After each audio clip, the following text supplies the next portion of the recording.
Hey y'all. I apologize if the wind noise is a little much, but I got to shoot this video now because I'm getting ready to yank a lot of stuff out of here, but I wanted y'all to see what happened during the spring and how that came out. So a few things to note before we get started.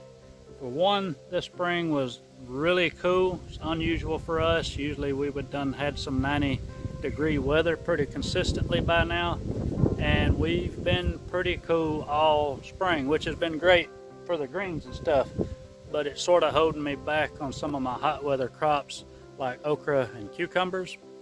I could have had those planted, but I prefer to wait till the soil temp is up to where when I put them in the ground they pop and they start going. I just feel like they're healthier and they do better, and I got to play with my greens longer.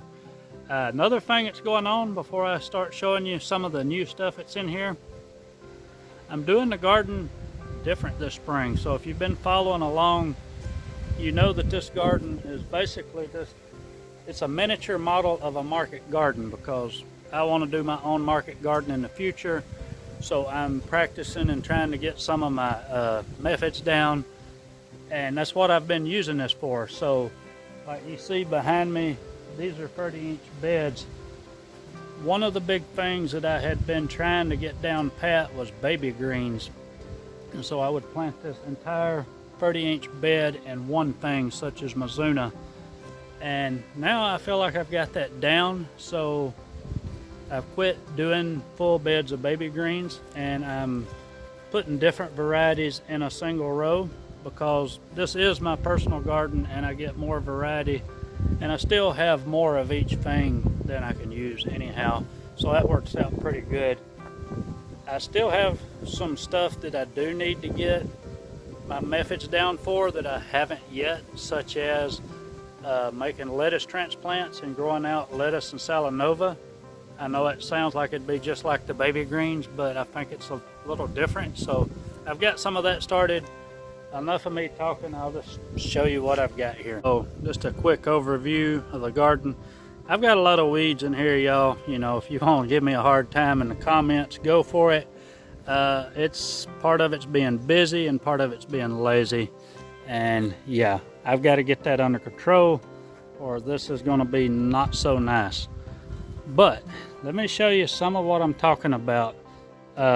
Let's use this bed. No, let's use this bed as an example, because it's kind of obvious. So this was baby greens.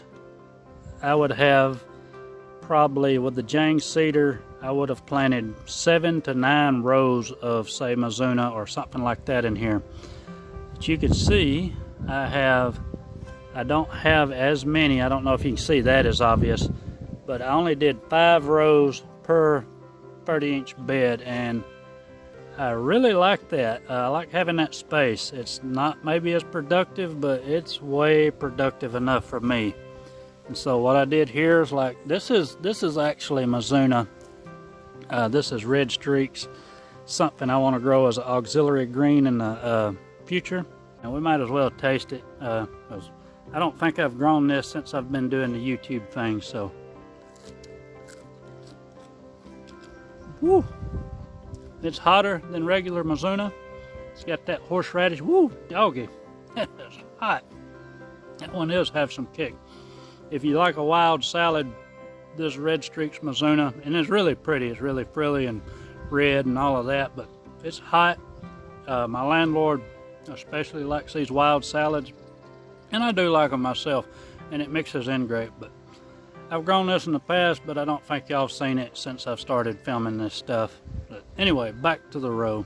Yeah, so 2 rows of Mizuna. In the middle here, this is Hecari Turnips, and I botched this pretty bad. I don't know if I put the wrong seed plate in or what, but they're way too dense, and I've got some that are sizing up. Let me pull one out here. I've never grown the salad turnips before. Like, that one's actually really pretty. I'm gonna give them to the end of the week, because I've got to get this stuff out to get the okra in. I tasted these. I'm not gonna taste it on camera. I really don't like it. turnips themselves aren't my favorite, and this is supposed to be superior to a regular turnip. I just eat it raw.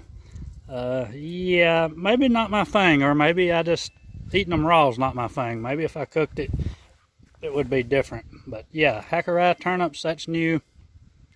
The Pak Choy, I talked about it already, but it's looking pretty ratty now. The bugs are getting a hold of it, but it hasn't went to bolt, and just really love these fixed stems.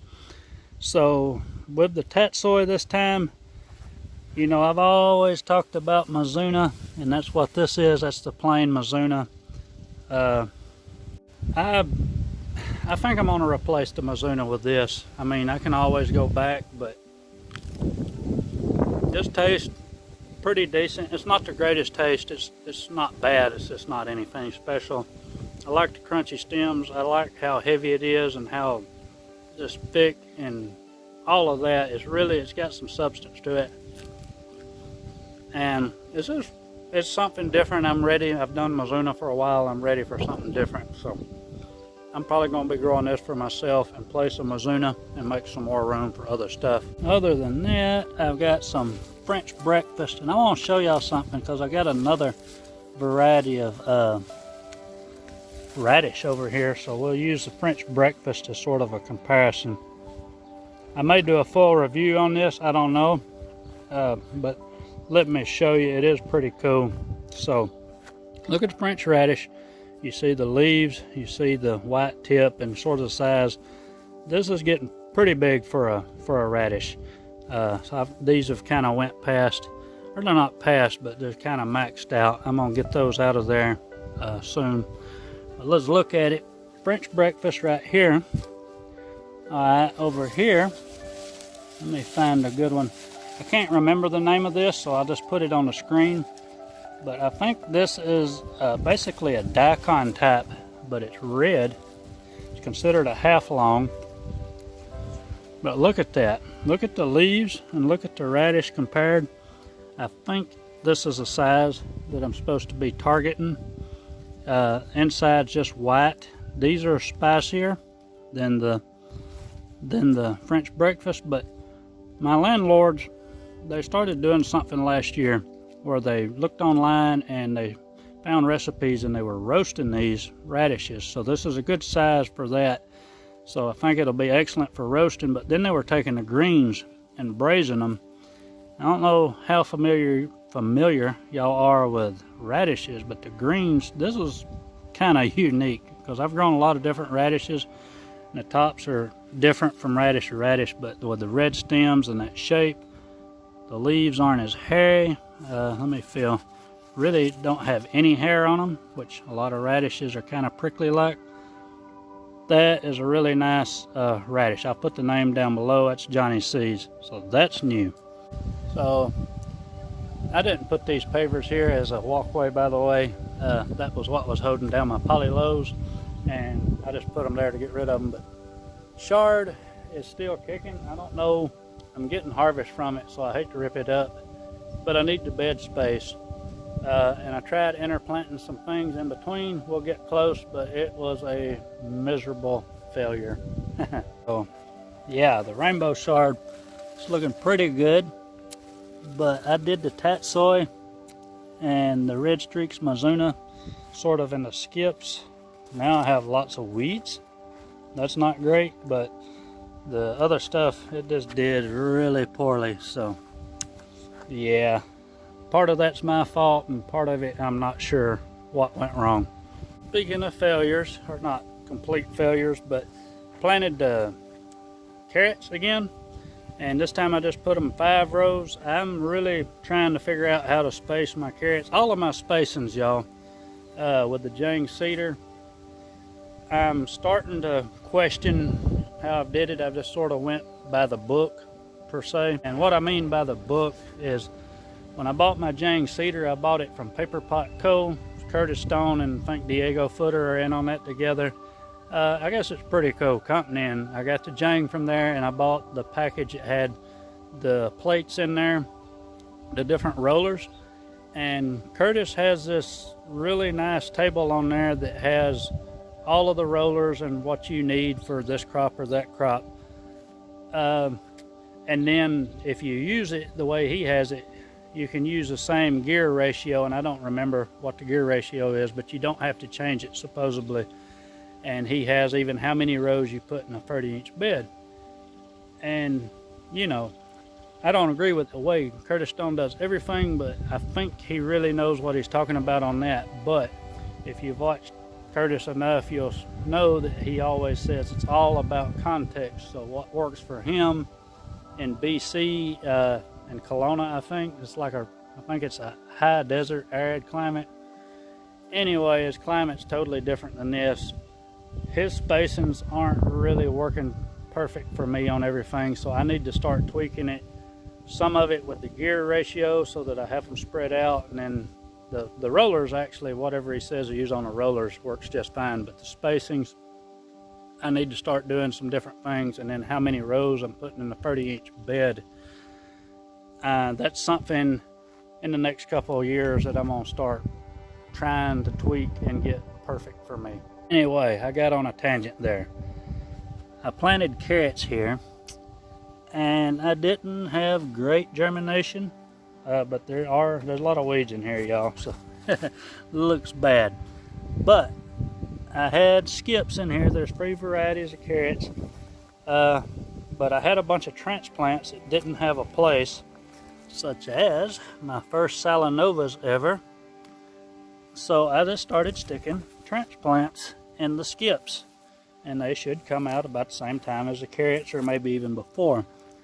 Beets, I have never had good germination on beets, so some people, especially people really far north like Richard Perkins and all that, start beets from transplants. A lot of people think that's crazy. I was desperate. I want to grow beets, so I started 2 kinds in the flats, and I planted them in the skips. So I have some yellow orangish color, I think it's Bodor from Johnny's, and Boro, the red beets. Speaking of weeds, some of these weeds are here because I left them and I want them here. I didn't plant this, but this is purslane, but I did buy the seeds because I am going to plant it this year. This came up on its own, so I want to leave it. I'm going to use this as a living ground cover. That's the experiment under okra and maybe even the cucumbers, because it's something I'm interested in and it's edible. To me, it's really good.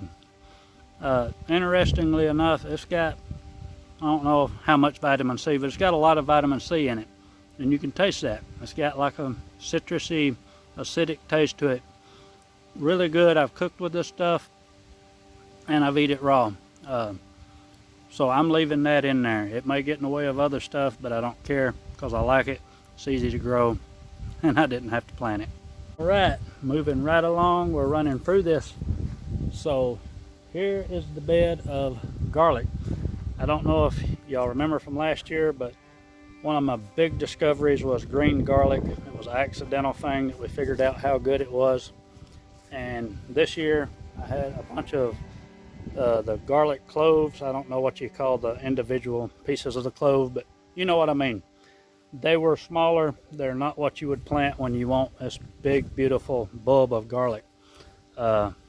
But I didn't want the big, beautiful bulbs of garlic. I wanted the green garlic, and I've been using them like leeks. Y'all have probably seen that in my videos already.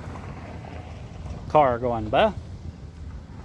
Yeah, so this whole bed was in those, but I can't eat them fast enough. I've given them away, and now I've noticed that some of them are beginning to divide, so I'll show you what I kind of did here. So what I did was start pulling out the green garlics in the center and leaving the ones on the outside edge. Even though these aren't going to make humongous garlic bulbs, they will make garlic bulbs that are better tasting than the store-bought. So I'm going to go ahead and let the majority of these mature because they're getting close anyway. But then I took the space in the center, the very center I've left open, because that's going to be either okra or cucumbers or tomatoes. But transplants, I started doing some new stuff. I've done several new things. So Pak Choy, a friend of mine wanted Pak Choy, so I said, why not? I want to try it. I think it's something I'd like to grow and sell. I don't know that I've ever even cooked or eat Pak Choy, but started my own seeds. Got 2 varieties. You can tell, I hope you can tell on the camera. These are a lot darker green than these, so 2 varieties. They're actually doing pretty well. I didn't think I would pull it off. Another thing that I planted to take up space was lettuce. Again, my first lettuce transplants. I think those red ones are Cherokee. Another Salanova variety, Butterhead, I think. Dragoon. It's a romaine type. Now I've just got them mixed in here to where it stopped. Now I gotta harvest some of these in the middle, get all those weeds out of the way, and plant some more. So now that I've shown you all this stuff, I can start getting to work and getting out a lot of stuff. Most of those greens are kind of past. I'm gonna cut those out and give them to some friends, what's good enough to use. And yeah, that's what's going on this spring. In the spring, we're about to transition.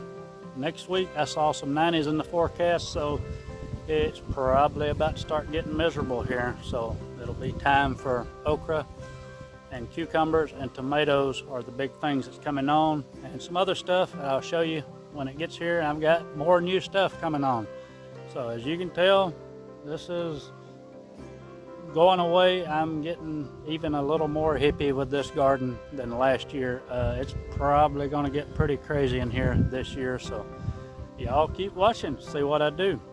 That's enough for now. Appreciate y'all watching. Y'all be good. Bye.